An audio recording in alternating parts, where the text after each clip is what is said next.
Good evening, everybody, and welcome. Very happy to be here with you and very happy to have this fantastic uh, webinar.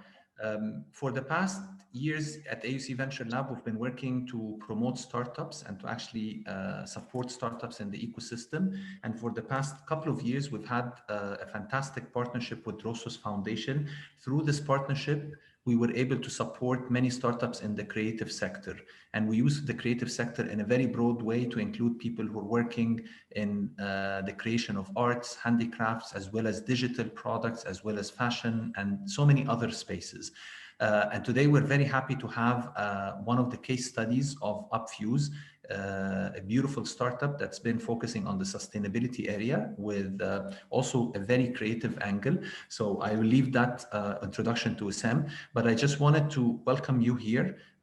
We're very happy to work on this case with the Khazandar Center for Case Studies, KCC, and to work with NG on it. And we're very happy also to have today's session moderated by Wessam Beih.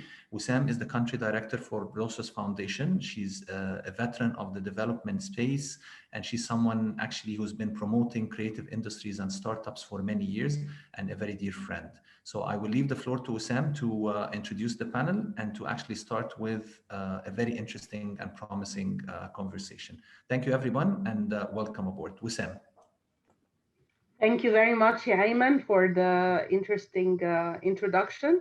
And I'm very happy to be moderating this panel, not only because this is the first of a series of webinars where we jointly with the AUC will be discussing different creative and inspiring stories from the entrepreneurship and the creative startups in Egypt, but also because this particular panel has one of the startups that is very dear to my heart because of how inspiring it has actually led some of the work that we are doing in the programs at DROSOS Foundation. And I will tell you a little bit why later on after Yara presents the case study. First of all, I'd like to introduce the panel. We have a very interesting and diverse panel, but all are veterans, as Ayman was saying, of startups and environmental and eco-friendly approaches to help the environment and also create jobs and to include marginalized population. So as you know that we are going to be focusing on Upfuse as the case study, and with Yara as the co-founder of Upfuse. She will tell us the story of how they started. We also have Seham, Ghalwash, and Noha Sebaie, the two co-authors of the case study. They will also share with us their perspective about how they have seen this case study and what were the opportunities and challenges in writing about them, and also to know whether there are still unanswered questions or stories that they will share with us as part of their write-up of the case study. We have also on the panel Michael Assis. Michael is the brand director of Mintra, an industrial corporation that is a distributor of consumer goods and have over 5,000 employees. And Michael holds a master's in management from the London School of Economics. And we will get to know how they have taken the socially responsible approach and whether this makes sense for corporations or not. Last and definitely not least, we have Salem Massalha. Salem is the co-founder of Basita, the social enterprise that is doing amazing work in trying to help other initiatives that are socially driven to reach scale and to combine both social mobilization and as well environmentally sustainable approaches. He will tell us specifically about VeryNile, which is one of the creations that Salem and his partners have been working on. So without further ado, I want to leave the floor for Yara to present to us the case of Upfuse, and maybe Seham and Noha, you can pitch in afterwards to tell us your perspective about the case. Over to you, Yara. Hello, everyone. Thank you so much for having me. And it's actually a great pleasure that we're all gathered today, gathered to discuss Opfuse. And I'm so much looking forward to know more about the case study. So I would like to first start with a small about us, so everyone can know how we actually started. So I'm sharing my screen now. So basically what we do is that we do bags and luggage that are made from upcycled plastic bags, like the photo here. It started by me and Rania on the left, all right, and then we had Lama joining us later. It was a pre-master project that we've worked on during our stay in GUC Berlin. The idea came because we live in Egypt and in Cairo, and we never noticed that plastic bags was of an issue. It was like part of the scenery. You know, we see plastic bags more often than we see birds flying.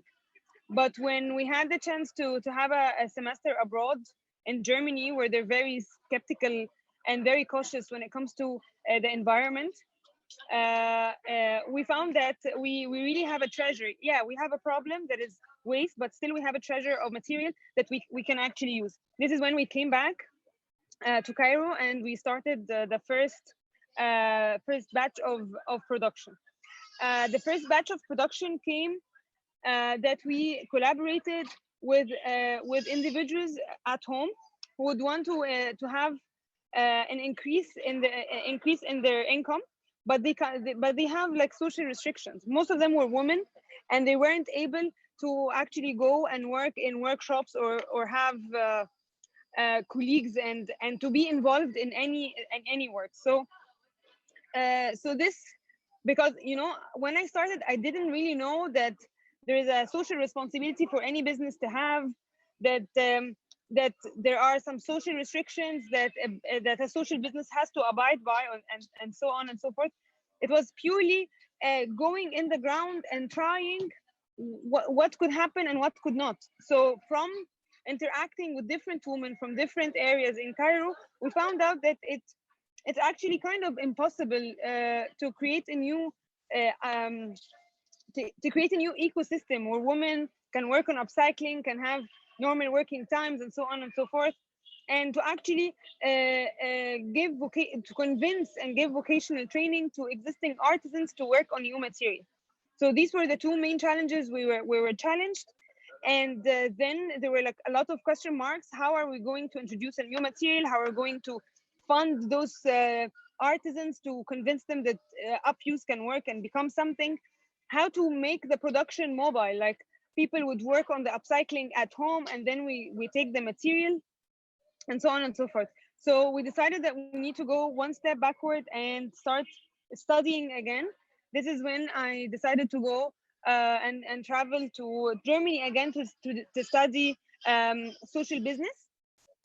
And yes, after 6 months, after studying social business, there were like some, let's say, concrete ideas on how to start Opfuse. So in 2015, after actually 2 years of struggling, we had our first, let's say, legal form. And the first thing we did is that we collaborated with local NGOs in Menshite Nasser.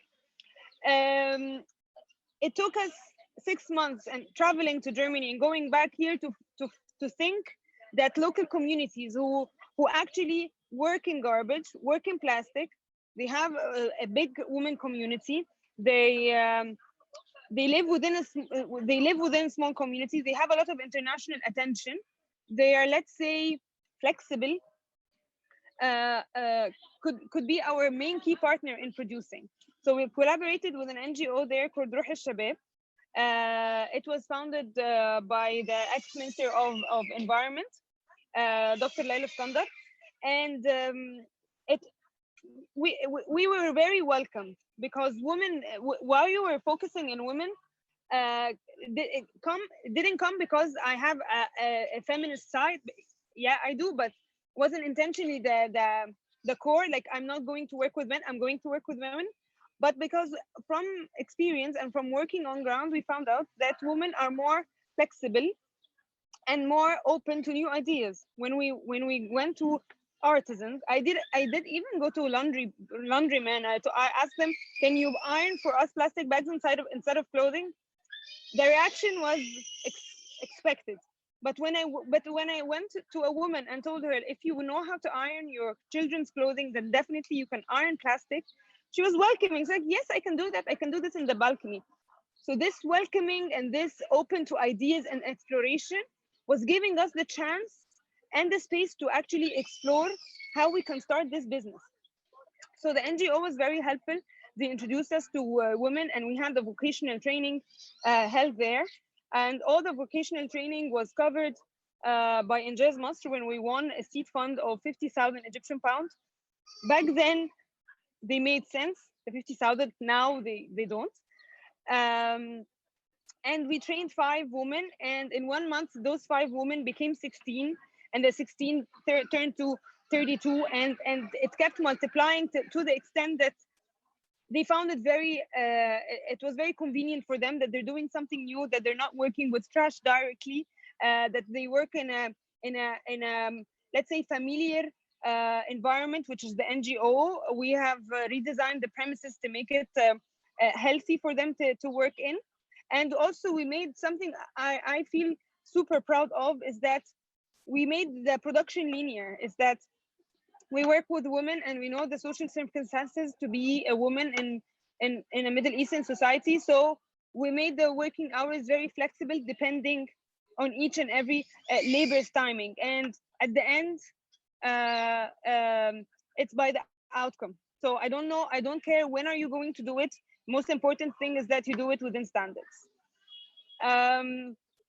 So then we also felt like it was very successful to work with women and to have NGO supervising the entire collaboration. So we collaborated again with the UN or UN branched organization called Nil Forat. It was fun. This organization is funded by the UN for refugees, and they have a community of women from different parts of the world. They have from Sudan, from Syria, from Iraq, from Egypt. Actually, Nuba is counted as a woman, a refugee woman. So yes, there was like a very good mix of cultures and women that we also collaborated with, and we created with them simple lines. We introduced how to create bags with this NGO or organization, and it proved very successful, and they were a very good hand for us for production. And then we have our team of in-house local artisans. Most of them are bag makers who used to work in leather making, and we insisted that we wanted to take makers of fine leather bags to mix and merge between the production of the leather and this new production of plastic, that we have to fuse it with existing expertise so we can create an outcome, and it's really successful. We've been working with most of them, at least for almost 5 years now, and I can say that now Apuse has a booklet how to produce bags and items from upcycled plastic bags, because it isn't easy, and we had a lot of failures, and we had a lot of let's say a good 2 years of faulty bags that sometimes are thrown in our face. So we kind of made a small booklet how not to be insulted by clients. But yeah, so here's a small picture of how it looks in Menchait Nasser. It's not really the reality, but it's basically more or less like this. It's a garbage city where all of the community there is involved in garbage and garbage sorting and any garbage related business. And yeah, on the right side you can see that this is the outcome of the material. It comes small, it comes smooth, it comes colorful, and Yeah, we have upcycled more than actually the past 2 months we've upcycled almost, we're reaching almost 500,000 plastic bags. Here's in this slide that we're showing the awareness that we're trying to make. As a startup, we started where it was new to have a business, not new to have a business that is eco-friendly. So I was very lucky to, as Yara, to start the challenge and the ladder from the early beginning of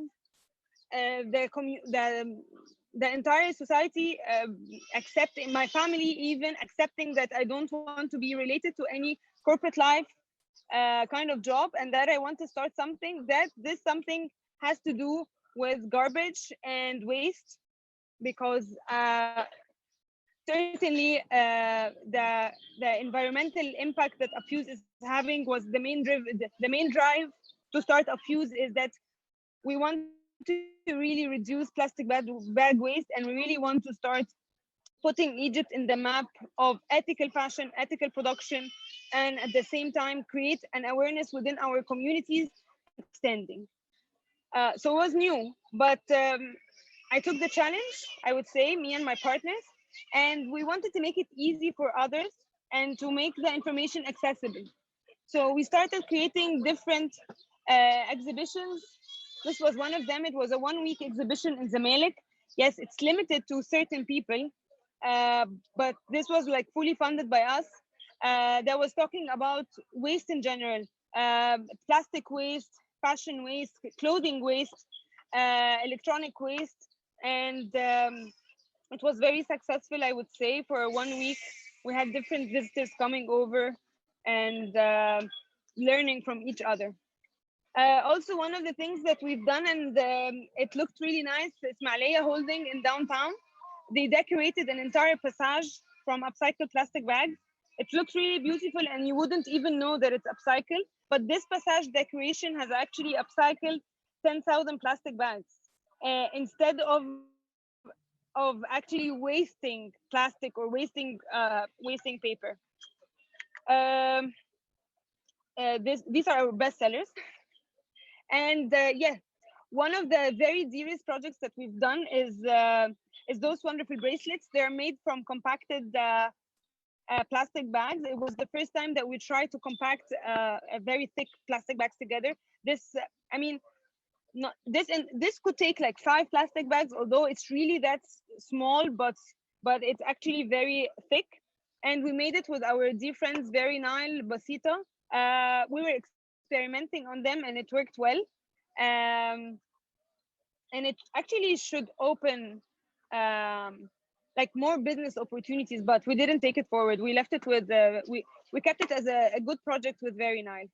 But one of the things, and I deeply mean it, with the World Youth Forum and all the activities that has been very active during the last years, it gave startups like myself a boost that I didn't want, and we didn't need to go and ask for fund for expansion. Projects like this, World Youth Forum, 2018 and 2019, we were the ones who were taking care of it. And I'm sorry, 1 second. Can you see my screen still? Yes. Yes, we can see. So, and great. So in 2018 and 19, we made this project. We made the project with, I'm sorry. My phone is ringing and it doesn't want to stop. Should I continue? Just continue. We hear you very well. I'm so sorry. It's okay.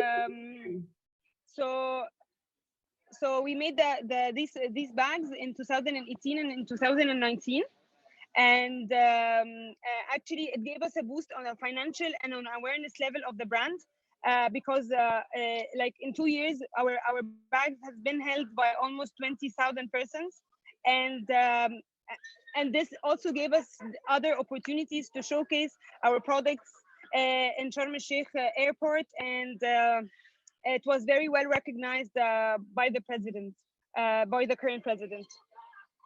Yeah, and those are the clients that we've been working with. And I will have to say that it wasn't easy to convince big names or like even small ones that we can make projects for them and we can be responsible. But one had clicked, and the rest followed. Yeah, it's a wonderful journey, I have to say. Yeah, and these are the awards that we've taken. So in 2015 we took Injaz Masr, and in 2017 we won the first place for Women. It was a competition made by the World Bank.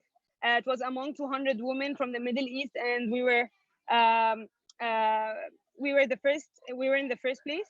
And then also we won SwitchMed Connect. It's another competition by the OSCE. There were 6 from the Middle East, and we were one of the 6. And last year we won Nahdat al-Mahrusa. And yes, I don't know how many people won, but the program was very enriched, and it really put the business in 2020 in a better place than it was. So I took longer, but it was a nice flashback. It makes me feel old. That was like 8 years ago. But yeah, I hope I wasn't boring. Thank you, Yara. You were anything but boring. I mean, we could hear the passion in your voice, and that's actually one of the reasons why this is very inspiring, is to hear, what drives you, what makes you wake up every day. So we'll give you a little bit of a rest now. Take your breath, and we will ask the question now to Seham and Noha to get their perspective on what really did you find while you were interviewing Yara and her partners about UpFuse, and what really did you learn that you were surprised about. So share with us a few of those ideas. And just to say a few messages to people who are watching us in the audience, we are looking at your questions, taking note for them, and then we will answer them collectively. So keep sending your questions. Over to you, Seham and Noha. Yeah, so thank you so much, Yara, for presenting your UpFuse case, and thank you so much, Wessam and Dr. Ayman. I really like UpFuse idea, and I started to think about them, I think back to 2019. And then I had a talk with Dr. Ayman about their model and what they were doing at that time. And for me, the main inspiration behind UpFuse was, we usually, when we hear the word the social enterprise, the first thing that comes to our mind is they are not for profit and they are doing things and they are not seeking profit. But for the UpFuse, it was kind of different model, which I really like to see happening a lot in societies. The model is they create really social value and social impact, and it has really so many dimensions, like empowering women in poor areas and the environmental impact of recycling garbage bags and all the things that Yara just has discussed. But on the top of this, capturing value for their business or the social venture, which is really interesting. So you can serve social aims, you can create an impact in the society while you generate some profits or revenues for yourself. I think this model is very interesting, and we need to see this a lot, not for social enterprises, but even for hybrid organizations and for entrepreneurial organizations. That's very, it's very efficient, and it has so many impacts, like environmentally, economically, and socially. And of course, Noha when I talked to her about writing a case about UpFuse, she showed interest, and I think she might also comment and say what is the main interesting behind the UpFuse for her. Noha, before you answer that question, I want to know whether you had, as part of writing the case study, any exchange with the women who are part of the off-use value chain, or did you just focus on the co-founders? Hi, Wessam. Thank you for being here, and thank you, everyone. Actually, we didn't have the opportunity to speak with the women. We had a very limited time to write the case study, but had we had enough time, we definitely would have been interested in interviewing them. And honestly, this is the most exciting thing about Off-Use, is that it touches on several fronts. As Sam mentioned, it's a for-profit organization. But before that, it works on two parallels in terms of social impact, working on the environmental level and as well as engaging women and youth. And I don't think a lot of social enterprises actually work on the same two pillars. Either you have one or two of them. So this was the most interesting about Off-Use, as well as the transformation of Off-Use over time. As Yara, I'm sure, mentioned before, they initially started working and targeting mostly a specific segment in society. You know, with the plastic and recycling and environmental, you tend to cater to a specific segment, which is not quite big in Egypt, unfortunately. Maybe abroad in Germany and so on, people are more environmentally aware, but in Egypt, it's unfortunately very limited to a specific segment. But over time, Off-Use actually changed their marketing strategy and their branding into becoming a fashionable item, not just that they are economically aware or socially aware or environmentally aware, but also including a fashionable point of view, so that they are able to cater to a bigger segment of the market and to increase their share as well. So this kind of transformation and how they changed their messaging and developed their products, and as Yara mentioned, it took them years and years to perfect their product, was actually very interesting. Yeah, thank you very much, Noha. That's a very interesting perspective.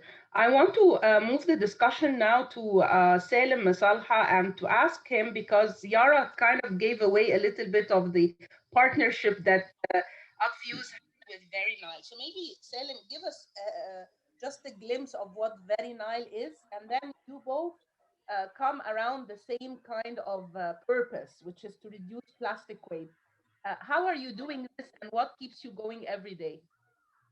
Okay, so what keeps me going every day? I think it's passion. I think there is no other reason than about being passionate about the things you do and the people you meet and the impact you can do. And I think also something else that keeps us going, I think, is the challenges. Is overcoming slowly and slowly more and more challenges. So VeryNile is the first and only sustainable initiative to clean the Nile on an ongoing basis.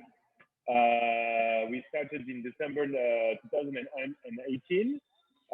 We've been continuing and fostering our model to clean the Nile, and till now, unfortunately, we are still the only initiative that is cleaning the Nile.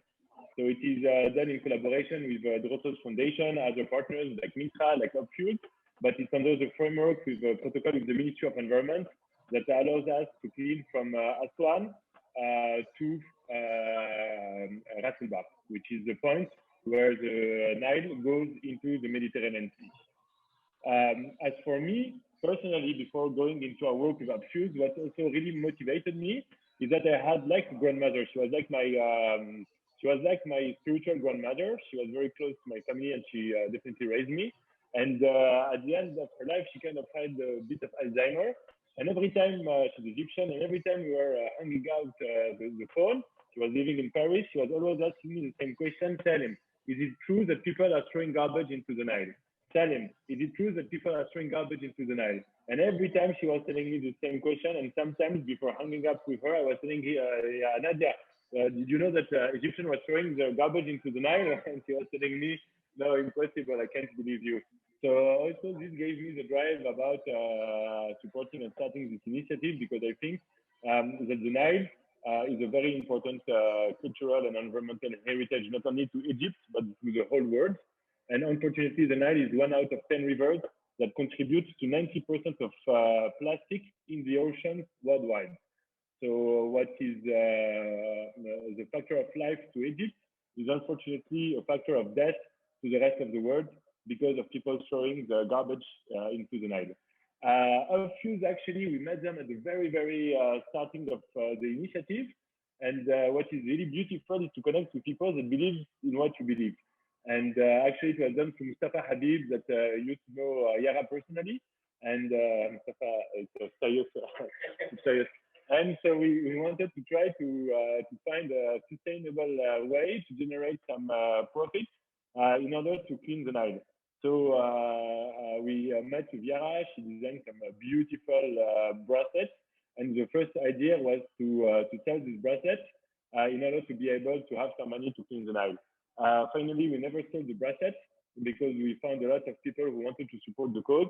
And we thought that it was better to offer this bracelet to gift to volunteers. We had more than 3,800 volunteers. They were all asking for a bracelet, and we didn't have enough bracelets to give to everybody. So this is how our first collaboration started with AppFuse.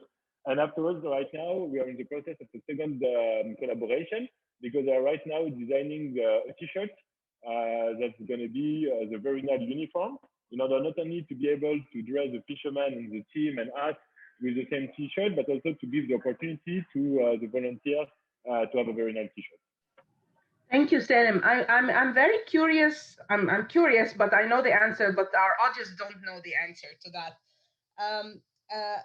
You know the story of the guy who was collecting the starfish from the beach and throwing them back into the Nile, and then somebody was walking by and told him, "You're crazy. I mean, there are tons and tons of starfish. What difference would what you're doing make?" So I want to ask you that question. You're collecting plastic from the Nile. Do you think it's making a difference, and how do you think this difference is going to be made? So first of all, it's made a huge difference in terms of awareness raising. Since we are the first initiative to clean the Nile, we are the one who brought cleaning on the Nile on the national agenda. Before that, people were not speaking about, not even considering about cleaning of the Nile. So in terms of awareness raising, in terms of changing the mindset and the perception, it's been very challenging. When we started, we didn't really have authorization to clean the Nile. We were a little bit afraid. And now, yesterday, the Prime Minister made a post about the importance of cleaning the Nile. So I think that the first big impact about taking the small jellyfish and putting it back to the sea is how you can change the perception of the whole community. So it's not about only changing your own perception, but it's enabling the drive of change and to kind of mass market it for people to all go and change. You know, there is the story of the jellyfish. There is a bit of this idea that if you have this one person that throw back the jellyfish, of course, it's going to affect the life of one jellyfish. But imagine now, we're 100 million inhabitants in Egypt. So imagine if you have the 100 million inhabitants of Egypt that goes into the Nile just to pick up one trash of plastic on one day, and you have this 100 million inhabitants telling we will not stop throwing plastic into the Nile, but the whole community change. So the idea is really thinking that by doing the right thing, then people will change and people will support. And actually, it's been a fantastic journey because we started with a small group of volunteers. Now we have more than 10,000 people that want to volunteer with us, and we cannot give them this opportunity. And I think it's really about creating the change that you want to see, and after other people will do it. So I think that not only it's important to save one jellyfish, but that eventually hundreds or thousands of people will come and pick up a jellyfish on the beach with you. Fantastic. Michael, I want to turn the question now to you. And I think a lot of the big corporations have been actually under accusation of being the source of plastic waste pollution. So I would like to ask you, how does Mintra manage plastic waste, and what did you do in order to reduce your footprint in plastic waste? Of course. So I think it's a great question. And let me first say who we are in two brief sentences to explain where we come from too. So we are Mintra. We are now a group of factories and brands. We produce everything out of Egypt. We have more than 5,000 employees, 80% of which are women. So this comes really in line with the AppFuse's vision, because all of these women also come from Mansheit Nasser and from Sebaie. So it's very in line. And to answer your question, I think the first step is really to recognize there is a problem. And this is, I think, as simple as it sounds. A lot of big corporates or a lot of companies and individuals cannot identify it at the very beginning. And to be completely transparent, it was difficult for us as well. coming from a family business that has more than 30 years of members and people working in it, to say in one night that we don't want any plastic packaging anymore was something that was unheard of. But this is how we started. We need first to say, okay, guys, we have a problem. Internally wise, not even countrywide. We're talking about in our scale, we have a problem in how much plastic we use in the products that we do, and on Mintra scale. So after we realize that there's a problem, the first steps that we're taking is to first eliminate all single-use products that we do, and this has been happening since 5 years. So we eliminated any single-use plastic products that we were producing, and on the contrary, started raising and investing in campaigns that were aiming to really promote reusable plastic products that we are producing right now. And not only promote plastic product, but also add recycled products that were not in our range before. So today, all of our garden pots, for example, are all made from recycled plastic.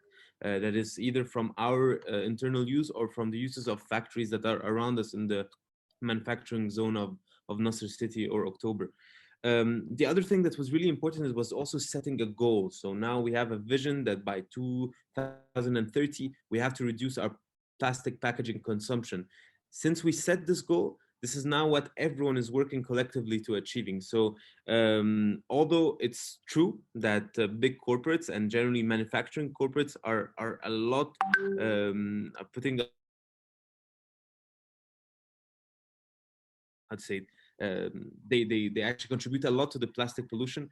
We have to realize that there's a problem and we have to take steps. And this is how we did it at our scale. And does it make sense for your bottom line?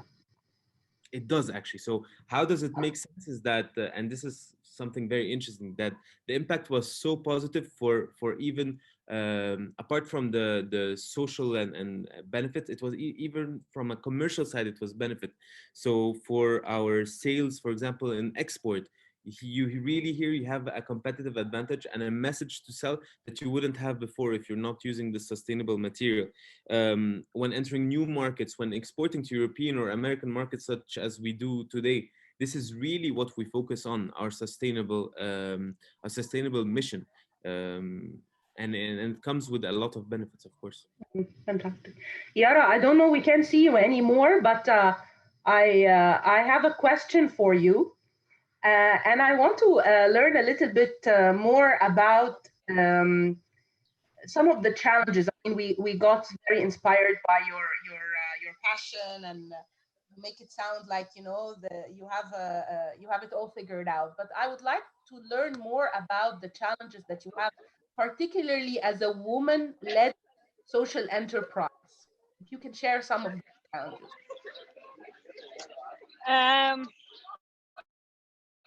Yes, thank you for the question. And at the beginning, when I started Upfuse, I was 21 or 22, end of 21. And the challenges I had was that as a woman, or like I would say, any Egyptian who had the chance to have a private education and to be less in a hustle than the others. It was the real transformation of my family life and my friends' life and this bubble, and the real Egyptian society, streets, slang, and everything. This was a transformation. As a woman, as a man, would certainly be shocked or be in real interaction with. And after this realization, it was this time. I was in one of the small workshops we work with in Darb al-Ahmar, and the guy who was helping me out to finish the products was smoking his shisha, and it was loaded with whatever would make him feel more relaxed. And if I was a girl, if I was a man, this was going to happen. It's just how you're going to, let's say, how you're going to interact in this particular moment, and how would be the reaction. And since this moment, I decided, because I was definitely shocked and I felt super weak and super afraid that he might be unconscious, he might do whatever, he might attack me. And all the women insecurities that I'm raised with has been, you know, coming up all the way and preventing me from actually ignoring the very fact that, yeah, I totally disagree with his actions, but at the end of the day, I'm terrified, I'm afraid, I'm not reaching what I want to do. And it's like, and he's controlling the situation. I'm not controlling the situation. And probably if I was a man, I would be like, I would confront him and tell him, what are you doing? That's not appropriate, and leave or whatever. But I didn't do this. I was terrified, and I fled. So since this moment, I decided that if I'm going to make that woman business owner, woman entrepreneur, as a statement in my head, then it will come with negative connotations, because women are not supposed to stay up late. Women are not supposed to talk to the men that they don't know. Women should really trust and give their numbers to anyone. And you know, all the very social details of the untrusting system between the two genders, which I felt like if I was going to be within this, let's say, trap or dilemma, I wouldn't be doing anything, because I deal with women, yes, but I deal with different men that of course it took them a while to respect that, okay, she's young and she's giving us order, but then, you know, it's your self-respect, the boundaries you put. But I really long time ago, I decided I'm not thinking that I'm a woman, so I wouldn't put myself in tragedy. Mm-hmm. I mean, all three of you, actually, the three examples you are working with, you decided to engage marginalized women. Most of you are working also with women in the Zabbalin, Manshit, Nasser, those areas. So I'll ask you first, Yara, and then I'll go to Salem and Michael also get their perspective about this. But how did you involve those women? I mean, I know you went through Ruh al-Shabab, but what kind of opportunities do you think they saw other than the money? And what are how do you ensure that you're paying them fairly as well? The paying them fairly part was a simple calculation of the minimum wage that is already announced, plus the working hours that they do, and what it should be covering. If you're working for one day, what it should be covering with this. So it was a calculation that we made that made still women since 2016 up until now are still working with us. So it proved success. Answering the minimum wage question. The second question. What was it? How did you engage them in terms of like, bring their interest? I got really into the first question, remembering the calculation part. As engaging them, we were first introduced to several women, and they were actually a family, like a group of extended family members. And we were introduced through the NGO, and what we did unintentionally is that we were very desperate. As Yara and Rania, as Apfuse, we were extremely desperate that we needed anyone to trust us and actually to start working with us. So out of this need, we showed the full emotions of we're one team, we do this, we're doing this together. We can be super important, super international. Important people can wear the products unintentionally, and I mean it unintentionally because it was genuine. Now, when I'm 30, I know that this is a key. This is a key factor if we want to create a good team, that you make them feel that they're part of it, they're on board, we're all on the same boat, no one is more important than the other, and stuff like that. But back then it was out of genuine emotions. Please help us, we need you. And this what made them emotionally connected to the founders of Apfuse rather than with the NGO. And I had several issues with the NGO, which is like normal professional issues, and And as a community, they would come and tell us, if you leave the NGO, we open an NGO for us and work with us. That would never happen because the NGO plays a very important role. But I mean, I'm giving you an example of how connected they are with us as a team. Now that you are a growing business and they probably know that they are part of this growing value chain, do you feel like they still want to be this small part of the value chain, or do you feel like it's changing the dynamics of the relationship? It's actually changing the dynamics of the relationship. So our production manager now was an upcycler, and she got raised to be the production manager, overseeing and managing almost 20 women now. The other women that we're working with, they are still working on the upcycling, but honestly, I never thought if they want to have a raise, but usually the raise is financial, but maybe it's a good question to ask myself. Maybe they want a raise. That would be a problem.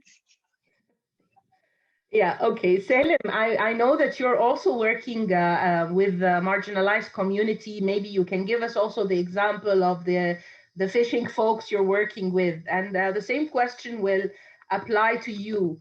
How do you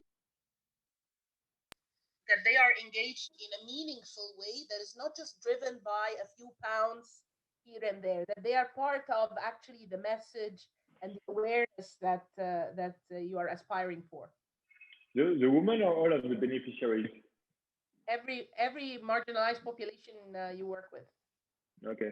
So we introduced, just for the web users to know a bit more about it, we introduced a new model that we consider it to be kind of a social innovation, where we empower the fishermen and fisherwomen community to collect plastic from the Nile. As you may know, there is less and less fish in the Nile and more plastic, unfortunately. So the fishermen and fisherwomen, the independent one, was striving in order to make a livelihood, and they couldn't survive out of the fishing that was occurring. So we created a new model where we empower the fishermen and fisherwomen to collect plastic from the Nile, and we will pay them an incentive that is 3 times the price of the market price from the Sebaie market. Because first of all, we believe that picking plastic from the Nile is much harder. And secondly, we really wanted to give them an opportunity to have a livelihood that would enable them to live in dignity. Before having any fisherman or fisherwoman work with us, of course, we do some workshop and training about the importance of keeping the environment clean, about the importance of keeping the Nile clean. But of course, the fishermen and fisherwomen that are literally sometimes living on the Nile are very much aware about the importance of keeping it clean, and are very much into their childhood memories, where they believe they could drink water from the Nile without any risk. So it's not very hard to change them. So every piece of plastic that we collect has a double impact: environmental and social. Social for the families, and environmental because it will not end up in the Mediterranean Sea. But what we conceptually failed was to think that the fisherwoman would be coming and collecting plastic from the Nile. What happened is that it was almost only men that were coming, and it started to become like a green army, but it was maybe 80% of men. So anyway, so we couldn't envision, we couldn't envisage an initiative because the idea was really to have some positive economic spillovers on the whole community of Kosaya Island. So we started an initiative for women in order to provide them a livelihood, and in order also to give them equal pay to them, the fishermen, and in order to be able to hire as much women as men, because we really want to be gender equal. Mm-hmm. And sorry if I was not clear because of what happened. Okay. No, I think you were clear, and if there are questions, we will address them. Maybe I'll take the question to Michael. I know that you are also working with marginalized communities. How do you manage that as a big corporation? I mean, it's more, I think, much easier for social enterprises or NGOs to manage that. But how do you, as a big industrial corporation, manage that? So for us, it was actually a blessing to start this mission of focusing on women employability and marginalized communities of Manshayat Nasr. It really started with a dream. It started with a test. We just wanted to work with a few women before our factories were fully employed by men. And it turned out that now we are 80% of our factories are employed by women from Manshate Nasser. It came as a dream, and now we feel that it's an opportunity to serve the community that will only actually benefit us back and benefit the whole community. But I'm speaking about, again, as a business side, it will only benefit us back because we're actually empowering these women. We're empowering and hiring the scale and hiring the quality of work of these women by giving them training, by giving them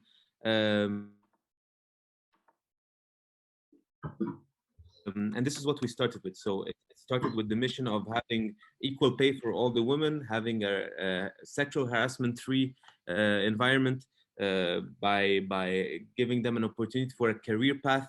But of course, it came with a lot of challenges. I don't know if I'm going out of the question, but I think the challenges are worth mentioning as well, because the challenges are mainly the general perception that comes with it from within the community. The general stigma there is because of women working or of giving women equal pay. But the good thing on the other hand is that you get the best loyal colleagues in your work, and you actually get to create an environment that fosters not only loyalty but also fosters innovation. Like we at Mintra have around 7 to 10 new products per week. And all these 7 to 10 products are made from our R&D department. And our R&D department is 100% ladies that were hired from executive roles, but also ladies who are actually who evolved in the career path and started from factory workers from Zabalin and evolved to be now part of the R&D departments and managers as well. So here is to just illustrate how this could end up to be very beneficial for the business and our Mintra's experience of how it turned out to be. Okay. Yara, I want to, you talked, there was a lot of focus that Seham and Noha gave in your case study about the challenges in the Egyptian market, that you find it, are you still with us, Yara? Yes. Yes. That you're opening markets internationally easier than actually in Egypt. How can we make a mental shift, so that we can expand on the partnerships in Egypt? I see also in the chat that you have some already proposals for partnerships, which I hope you can also pick up on.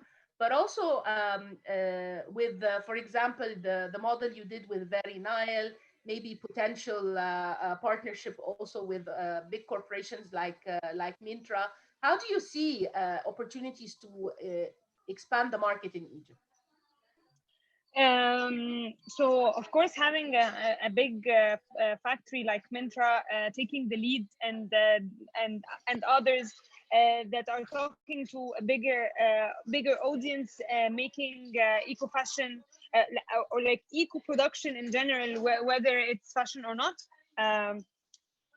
Part of our everyday life makes it easy for startups like us, that when they propose an idea like this, it isn't new, you know what I mean? That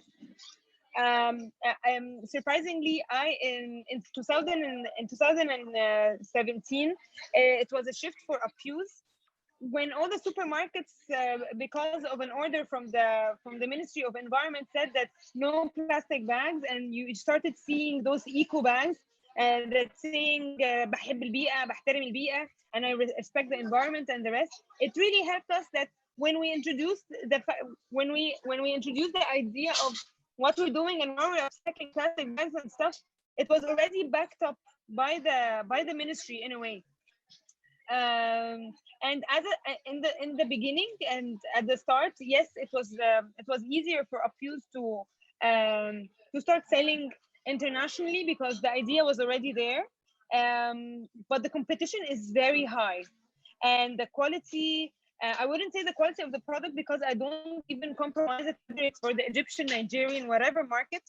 But I mean, the quality of innovation is certainly different.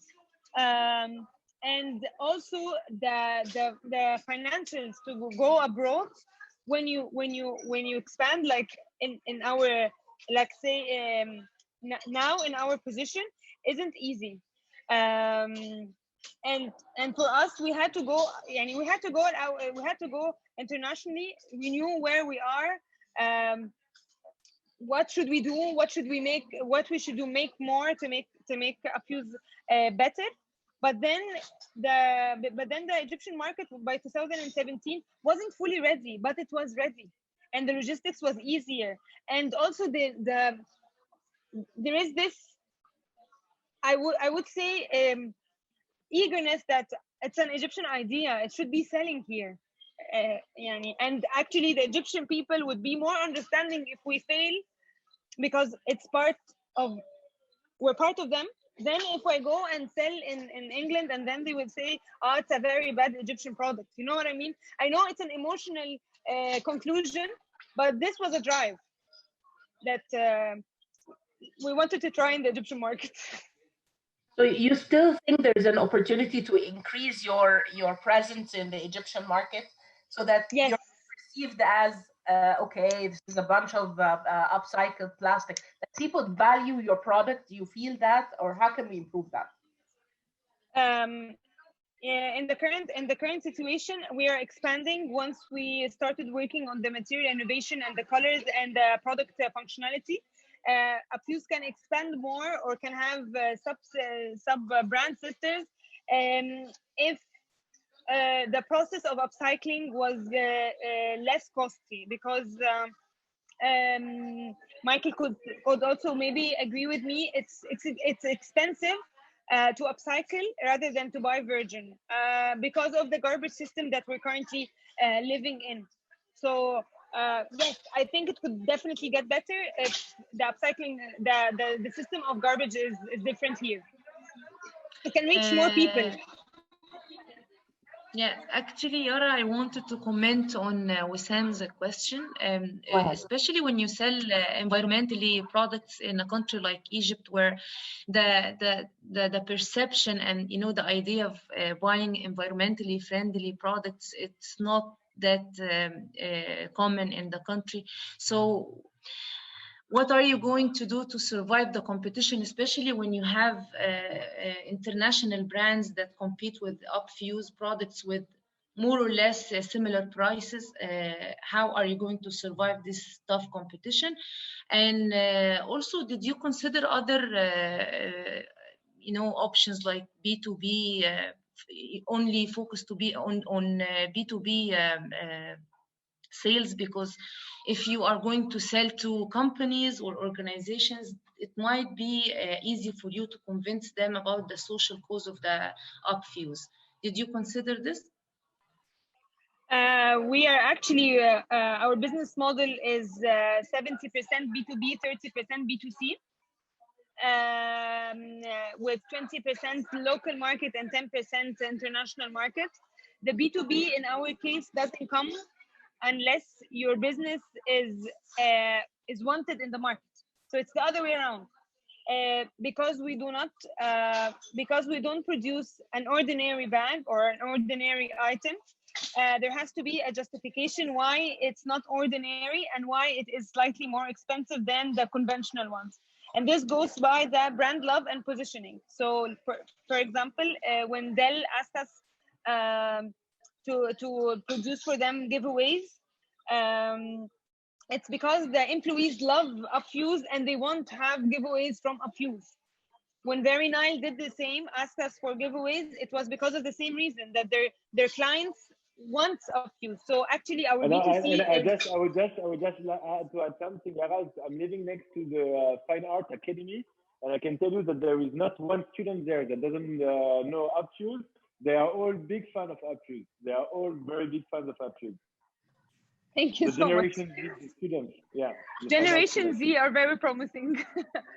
So yeah, so this is how it goes for us with the B2B, and this is how we always keep and we always want to work on creating an awareness and brand love, because it fully functions our actually own revenue streams that comes indirectly from B2B.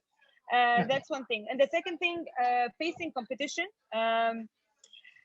First, when we started, it was a blue ocean. It was a wonderful blue ocean where you can see the fish from the top. But now it's interesting, challenging, and there's some few competitions that are rising. And I'm purely excited because in 30 years they would say Upfuse was a pioneer and people followed, and I take pride in that.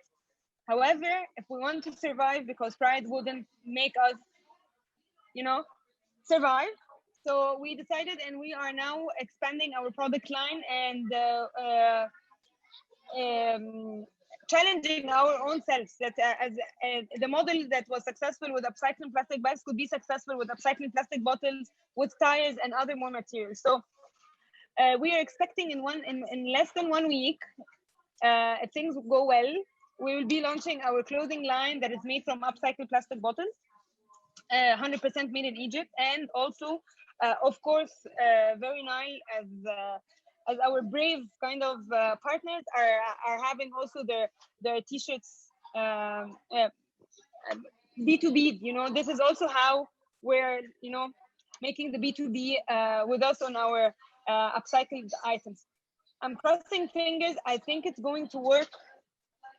And I truly don't know what to say in this point because we still haven't launched, but they look nice. There's a lot of innovation in what you're saying, and we can't wait to see it.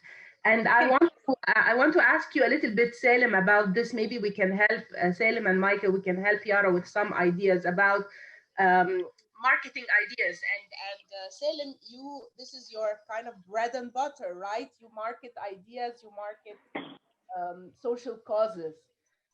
How can the collaboration, for example, that you as VeryNile had with Upfuse, and I want to remind you also to maybe share the example of the shopping bags, for the supermarkets, like that. How can we market the idea and increase the concept, not just for helping the business thrive, but also helping the cause thrive? That's a very good point, Wessam, that you've made, and I swear I forgot about it, but that's a very, very good way to see things. So we've been working with VeryNile in order to push forward a law that would ban the single-use plastic bags. So in order to do so, we started with one neighborhood because we couldn't go for the all of Cairo, and we decided to try to initiate a community-based banning of single-use plastic bags by integrating shops and businesses with us that would voluntarily stop using plastic bags. So until now, we have more than 150 partners on the island of the Malik, from small pharmacies to Crimson to art galleries, like name them, like maybe a very big portion of the island is with us and is right now changing alternatives. But what is very interesting in what Wessam was saying is that at the same time, we developed with Upfuse some reusable bags. And at the same time, we were discussing with Michael the fact that they do some paper bags, right? So once you push forward good things, like banning single-use plastic bags, it's going to create some fantastic business opportunities for social enterprise like Yara to create some reusable bags, like the woman with whom you work, the woman in jail, that were creating some bags, paper bags, like Michael. So actually, you are creating some new industries for social businesses or environmental aware businesses to pitch in and to fill in a gap. So I think it's a very interesting point that you've been saying. It's not about only marketing and marketing the code, but it's more and more environmental conscious business towards the cause. And through some of those partnerships that you have been having, you have been engaging big companies and supermarkets chain and restaurants so that they can play their share of becoming socially responsible businesses. And at the same time, we reduce the plastic waste that comes from those businesses. And they save money. And they save money, right? And they save money. So it's a win-win-win situation, actually. So the idea is that everybody is winner, even the consumer. because the consumer can be happy and proud that he's not been contributing into polluting the environment. The business is happy because he's not paying tons and tons of plastic bags. And so everybody is happy and the beneficiary is happy. So right now you are speaking about the Women Initiative. Why not have the Women Initiative that we have on Costa Island create this reusable bags that can then be sold to our whole network of 150 shops and restaurants around Zamalek. So it's really about connecting the unconnectable. And I think this is a lot about social entrepreneurship. Is how can you connect a woman in Costa Island with a high-end restaurant like a Crimson? How do you do the partnerships that are not expected? And I think, and this is what I like the most in my work, is really to see the logos or partners that are really not expected to partner together, but going together towards a common cause. And I think this creates the best synergies. And I think I always love diversity. I'm from a very diverse background personally, so I think that this is the best way to move things forward. I mean, I'm very much interested in this panel that we're bringing a lot of innovative ideas also on the surface. So I want to, for example, ask Michael to give us another example of innovation. Particularly, I want to hint to the upcoming collaboration with VeryNile from a very, how can you produce something, a new product from waste? Can you give us a little bit of about that? So again, part of Mintra's vision is always innovating and investing in new product lines. Today we have 60 of them, blankets, notebooks, and the newest one is the sports shoes project. And again, the sports shoes project is a project that was built with the mission to serve marginalized community of Zabaleen, because it's a very labor-intensive production. So when I first met with Salem, it was by luck that we met through LinkedIn networking, and I saw the idea of VeryNile in its beginnings. We had already seen before the Adidas Parley project, where they used to produce shoes from ocean plastic, and hence it came the idea to ideally from the beginning and very early on invest and research the possibility of doing the first Nile shoe. And this is what we've been studying. Although it has met a lot of challenges. So we were facing a lot of challenges in finding the exact way of turning the plastic bottles into thread. We are finding leads here and there, but if anyone, of course, and this is an open message, if anyone— I'm definitely here to help. And this is what I was going to talk to you about right after this call, Yara, for sure. Yeah. And because this will be very beneficial for the whole community. Today in Egypt, there is a lack of this being able to turn plastic bottles into thread. But there are other ways of doing it. So we're looking into integrating VeryNile's plastic into all of our products. So whether it's injected into garden pots, or whether it's made into backpacks, or whether it's made into running shoes. But the main focus will be the running shoes for the next period, because we want the first made in Egypt shoe that we're building right now with executives from Nike, from Adidas, from Reebok, to be actually a Mintra shoe that is a Mintra X VeryNile shoe. And this is what will be very exciting. The market of shoes is a different market, and it consumes a lot of raw materials. So if we can make this project sustainable, and we will make this project sustainable, because this is on top of our priority here at Mintra, it can be very beneficial for the whole ecosystem. I want to which for us, I just want to add one element, which for us makes a lot of sense, because you know it's a bit like the Schumacher theory, right? Small is beautiful, and you know when you know that each piece of plastic has been hand collected, even if we introduced the boat yesterday, but even when each piece of plastic is being hand collected, for us we believe that our plastic is very luxurious. It comes from the tallest river in the world. You can find the Nile in poetry, in literature, in theater. You can find it in movies. Agatha Christie, Death on the Nile. You know what I mean? So for us, our plastic is very important, very valued, and very luxurious. So when Michael is speaking about doing some high-end shoes, this is completely the marketing we want to go for, because we really we really get tired to collect this plastic. So we really believe that it should go into upscale product and not to go for the creation of any kind of product. And exported. So this is, Salem spoke like a true marketeer and a really smart market to focus on this idea. but and export it as well, because we shouldn't be limited in our local market, and there are huge markets which we are today exporting to that we want to benefit of as well with this new project. Yeah, I want to pick a question that was put forward in the chat, and it's an imaginary situation. It says, let's say tomorrow plastic bags are banned in Egypt and Egyptians become exemplary model citizens. No one uses plastic bags anymore and no waste then from plastic. Does your business then model collapse? I mean, it's imaginary, but let's explore it for the fun of it. Okay, I answered Mr. Sharif, and I told him that myself has stocked since 1975 because it's only 5% recently that has been upcycled, so the rest is there.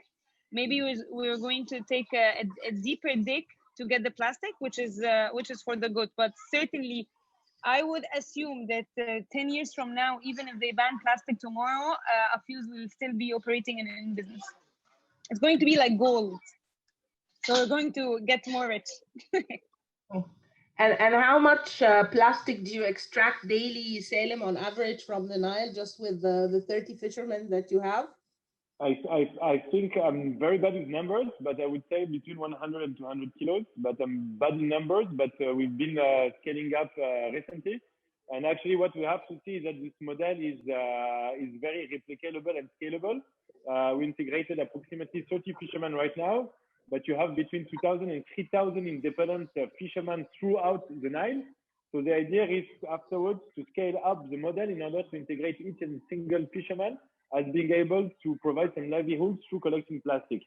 So I would say that for now we're at 100 to 200 kilos per day, but it's very scalable within the center that we have, and it's very replicable because I really want to open the next center in the Delta, maybe a bit before Ras El Rashid, where all of the plastic end up in the Mediterranean Sea, where you have a lot of plastic actually in the Nile by there.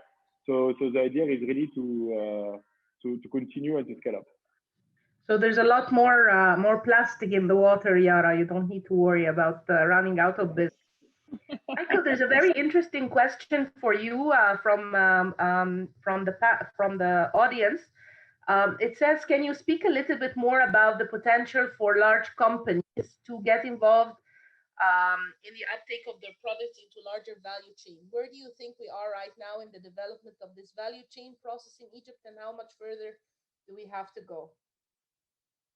So I think we are in. It's an amazing question because this is something we realized a few years back that we still have a lot to do, especially when we're compared to our counterparts in exporting companies around us in Turkey, in Morocco, in Africa, in Asia. Of course, they're also ahead of us by a few years, but we still have a lot to do.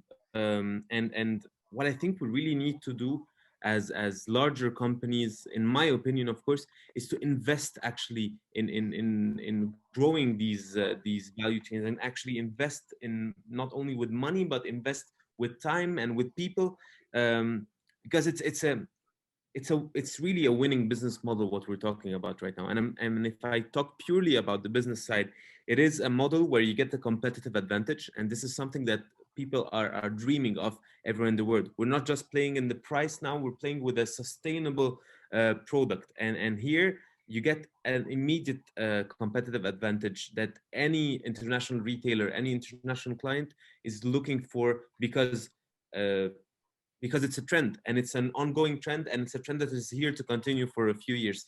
The other thing is that it will actually save you money, like Salem mentioned like in another question.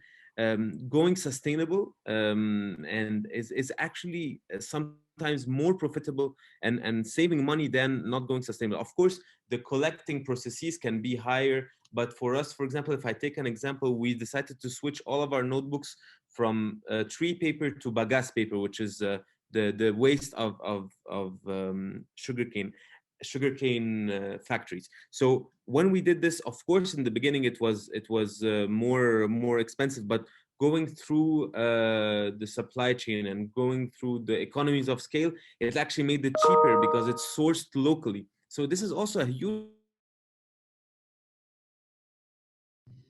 locally, whether it's plastics, whether it's paper, whether it's the bags that are used in upfuse as very fashionable and great bags, everything is sourced locally. So how can we not take advantage of this? We are still at the early beginnings because Egypt is not on the map yet as a leader in sustainable products, but people like Yara and companies like Upfuse are putting Egypt on the map. And this is what we're trying to do, and we're happy to do in international exhibitions. And I think I've seen Yara I've seen Upfuse in an international exhibition before, or other companies, is to really put Egypt on the map of not only sustainable brands but also sustainable raw material. And this is what also we are dreaming of VeryNile to be the source of the Nile plastic, and to be sold everywhere in the world, with startups from Germany to Australia buying this raw material to do sustainable product. I hope I answered the question. You did, and as you're answering the question, I also want to throw a question to all three of you, and maybe we can start with Yara and then we go around the screen. But how do you see the role of evolving technology, Yara, in changing or improving, continuous improvement of your brand and bringing in additional angles? I don't know if you can hear me. I don't see you. I actually can't hear you. I'm sorry, again? I was asking you about technology. How do you see the role of technology in brand enhancement so that you can innovate additional angles to your product? Well, technology plays a very, very important role in the product development and the expansion of any company. What we're missing in Upfuse ever since we started is having an R&D person, material person, who's fully thinking only of material innovation.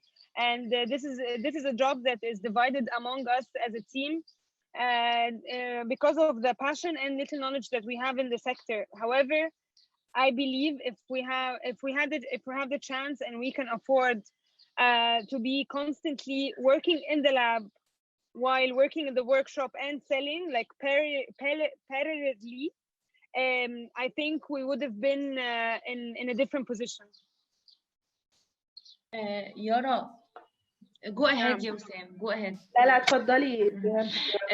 On a similar question, previously when Noha and I had a talk with you early in the pandemic situation, we knew from you that you're facing a really big challenge when it comes to the R&D and investing in R&D activities. And now I see that you're launching new products and you're embracing the innovation. So how did you manage to do this? And did you seek any collaborations with governments and private sectors to invest in R&D activities?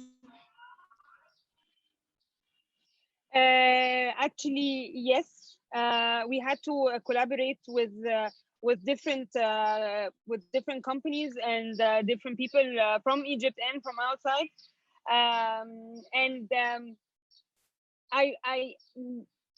we had to do this. We had to do this step so we can. We had to do this step because we wanted to grow, and the bags only weren't enough. But in a perfect place, if you ask me, those people that I've been working with on a collaboration level was really nice, and I really enjoyed it. But if it was internally and that we were doing it in-house, would have been better. And did the pandemic situation has any impact on you? Because mainly you're doing these activities during the COVID-19 period. So how the COVID impacted your activities? And the first part, there's like two sides of it. The good side of it is that it really gave us a lean back to think of the business and the structure and how to survive, and it was a very, very good time for evaluation, honestly. And it's time of evaluation is priceless. And in this regard, it actually came with a price that we've been affected financially because of the cancellation of different conferences and B2Bs that we were providing giveaways to. So we have been financially affected. However, going with a smart solution of providing masks, face masks, and also working with a local factory that made half of the job, that created the material, which was is certified material from the Ministry of Health. So doing it together, it made us float, because we actually we sold more than 5,000 face masks, which for us is a big deal, because Upfuse is still not a big business. But without the 5,000 face masks, we would have been honestly surviving, because no one needs a bag in the pandemic. Yeah. But everybody also because everybody made masks during this COVID situation. Yara, good call. Can I go back to the question of the technology and ask Salem and Michael to pitch here, to tell us some ideas, some experiences that you had with how we can improve on the product quality and innovation through the use of technology, if you have ideas to share. I think that I will leave to Michael for the end product, the R&D, because I think he would be the best person to speak about. And when you can rely on partners like Upfuse or like Mintra, you don't need yourself to do the R&D regarding how the plastic can be used, because you know that these people are having your back, and behind it, they're going to do the R&D. What the technology in our case can be used in order to have a more efficient process in collecting the plastic. And already in the concept that we didn't have the budget yet for it, but already in the concept that with the fishermen, we were thinking about kind of having a kind of Uberization of the fishermen and fisherwomen by having a GPS localization of each and single fisherman and fisherwoman throughout Egypt, with being able to communicate with them to ask them where to go in order to clean the Nile. So for example, if we could manage the cohort of fishermen and fisherwomen to be more efficient in the process of collecting plastic through technology, this would be very, very helpful. It could be just GPS based, asking them to take a picture of the place they are before and after of where they are taking the plastic from. And of course, you have already a lot of satellites and things like that already identifies the place where you have a lot of plastic. So you could integrate this, and you could also try to make a small application that would be very easy to use for the illiterate, in order for them to have kind of an account with VeryNile, where they could say that they gave, for example, 50 kilos of plastic on this day. This can transform into X amount of money that could be cashed at any time, you know, like plastic could even be considered as a saving account. Yeah. Okay. Michael, anything else to add? So I'm sorry, I had an electricity outage in the last minute, so I just had to reconnect and I missed. But I think you were talking about. I'm not actually quite sure. We were talking about the technology and how it can play a role in innovation and product improvement. I mean, like, so of course, for you shared with us the example of the first Nile shoe that you're planning to do. That could probably be an example. And do you plan to use what kind of technology would actually entail in the production of such a product? So actually, there are two examples which are very relevant to this question. The first one is the shoe, for example, because we have a bottleneck right now. We can't find exactly the process or the machine to turn the PET Nile bottles into raw materials. So we are now researching to make it possible and to make a tool that would make that possible. So this is how technology takes importance, and how it's really crucial for us to have the right technology to be able to turn it into this the fitting raw material. In other productions, sustainable products as well, we've needed new technology such as 3D printing to be able to conceptualize the product before scaling it up to a mass production. And this has been very helpful. And this is something that hasn't been possible before us having our own 3D printers, for example. We weren't able to, for example, really imagine how the product would look like with the specific material. Now we can do it, and it really helps and saves a lot of time. Mm-hmm. Okay, I mean, if I can jump in, what is very interesting actually when you visit Mintra's factory is that Michael is recruiting an international R&D team, right? So you go, you identify them, you send them from abroad, and you bring them to Cairo, right? Right. That's exactly what I was saying before. Actually, is that we got, for example, for the shoes product, we got the Taiwanese experts and Vietnamese experts from Nike, Reebok, Adidas, North Face to get the know-how and to really be able to apply it from day one or day zero, actually. Yeah, and just a question to throw in this to you, maybe because we've seen as part of this discussion that probably you will have offline discussions around collaborations, probably among the three of you at least. Would this R&D department that you have with the international expertise be a potential source of support for other social startups, like, for example, Upfuse? Is this a possibility?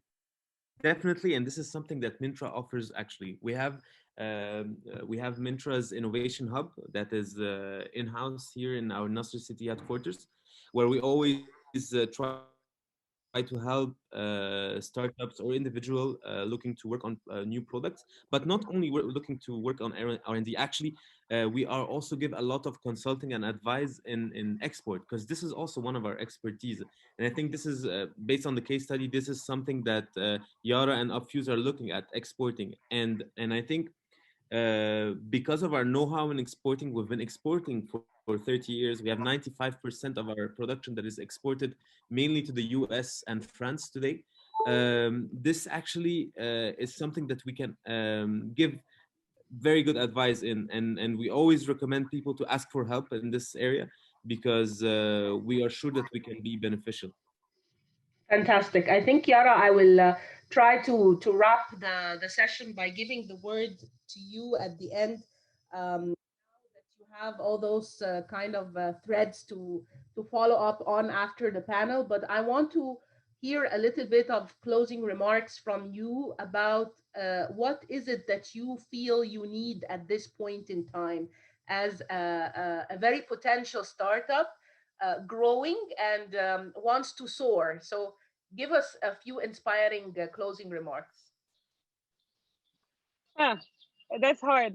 Just saying it's closing, it's hard. I'll close after you. Okay, that makes it easier. I would say what would keep us going is having the ecosystem that is growing now.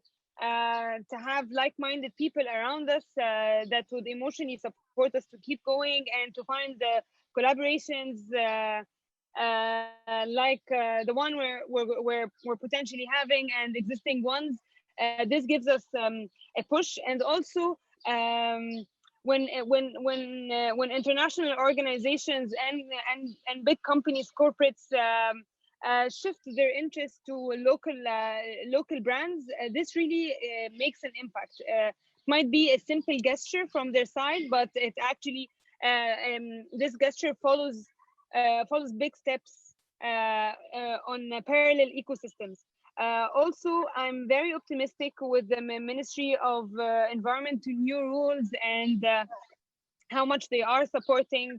I mean, I haven't been personally benefited from any of the existing programs, but I have to say that I'm very positive that this is a conversation, and just opening the awareness gives us a push. And for us to keep growing, now what we're doing, as mentioned earlier, is that the R&D, this is the side where if we are very strong at, we would go super faster. This is something I would hope that I can find soon. And I mean, it's there, and actually the government has different R&D labs. So this also gives us a push. I was just informed like a week ago when I was crazy looking everywhere that actually there are free labs that you can go and test your material, which is something that gives you hope and it makes you want to keep going forward. So honestly, if you asked me this question 3 years ago, I would say nothing. I need to sleep. I'm tired. I'm pushing. But now I'm very optimistic because there's a lot of things happening, and now it's the other way around. I'm trying to catch up with the hype rather than trying to create one. So it's a good feeling, and it's a blessing to have people around you doing the same thing, believing in the same thing, and moving as a tribe. It makes you stronger. And just to say something to wrap this, I think there is a lot of potential also for collaborations and synergies. You don't need to manage the challenges you have alone, because probably others are having the same challenges or have had them and were able to overcome them. So learn from each other and keep the momentum going. You're doing a great job, all of you, and I couldn't be inspired more. Thank you very much for joining the panel today and for all the audience and the questions that you've put through. And if there are questions that haven't been answered, I'm sure they will be collected and responded back to you. Thank you very much, everybody. Thank you so much. Thank you very much. Thank you.